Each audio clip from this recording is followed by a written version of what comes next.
With a RoomSketcher 360 view, you can stand and turn around inside your room designs. Here I am in the RoomSketcher app.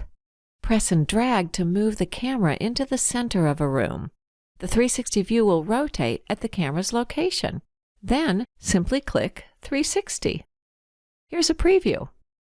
Take a look and then click Generate to purchase the high-resolution 360 view.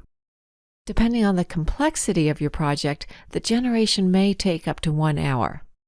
To see your 360 view, close the preview box, click the menu symbol, and then 360 views.